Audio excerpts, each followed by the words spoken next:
People were bringing little children to Jesus for him to place his hands on them, but the disciples rebuked them. When Jesus saw this, he was indignant. He said to them, "Let the little children come to me, and do not hinder them, for the kingdom of God belongs to such as these. Truly, I tell you, anyone who will not receive the kingdom of God like a little child will never enter it." And he took the children in his arms, placed his hands on them, and blessed them.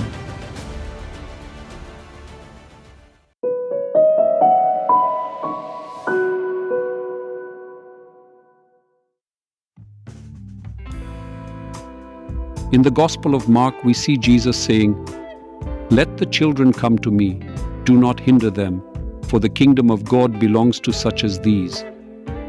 Why does Jesus point to children as an example for adults? It is not about praising childishness and carefreeness.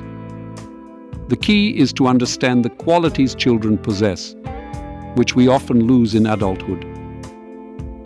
Children are characterized by honesty, straightforwardness, trust, and openness to love. Without complex calculations, they accept the world and people around them with open hearts. In the scriptures, we frequently encounter calls to such attitudes. In the 18th chapter of the Gospel of Matthew, Jesus says, "Unless you change and become like little children, you will never enter the kingdom of heaven." These words remind us that our spiritual life requires work and continuous transformation so that we can receive God's grace with full trust. What is this childlike honesty? Children speak the truth without inhibition. Jesus taught us to be like children in our relationships with God and people, meaning sincere and open. In Psalm 51 we read, "Surely you desire truth in the inner parts."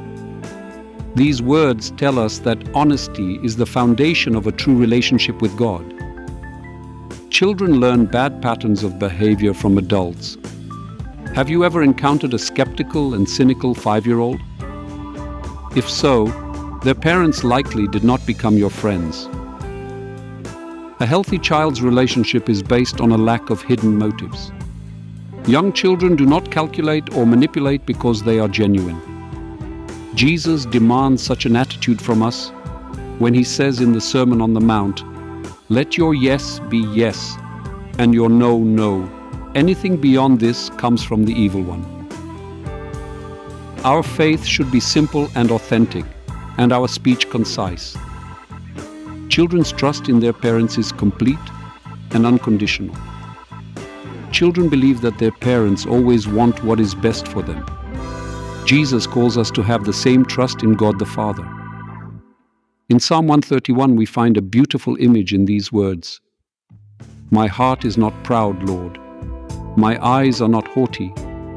I do not concern myself with great matters or things too wonderful for me. But I have calmed and quieted myself. I am like a weaned child with its mother. Like a weaned child, I am content." This is the kind of trust we should learn. By opening up to love, children are ready to receive it from their closest ones. Similarly, we should open ourselves to the love of God and our neighbors. The Apostle John writes in the 4th chapter of his first epistle, "We love because he first loved us. Whoever claims to love God yet hates a brother or sister is a liar.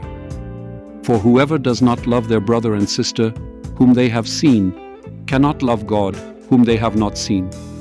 And he has given us this command: anyone who loves God must also love their brother and sister." Jesus does not demand the impossible from us. He shows that we can change a lot within ourselves to become better people. Let us open ourselves to God's grace and to others. It is not easy, but it is possible. In the 12th chapter of the letter to the Romans, Paul encourages us with these words: "Do not conform to the pattern of this world, but be transformed by the renewing of your mind. Then you will be able to test and approve what God's will is, His good, pleasing, and perfect will. So let us be like children, honest, reasonably trusting, and open to love. Such an attitude requires humility and courage to discard the masks of adulthood and open ourselves to true life in God's presence. Let our hearts be ready to receive the kingdom of God. May God bless us all.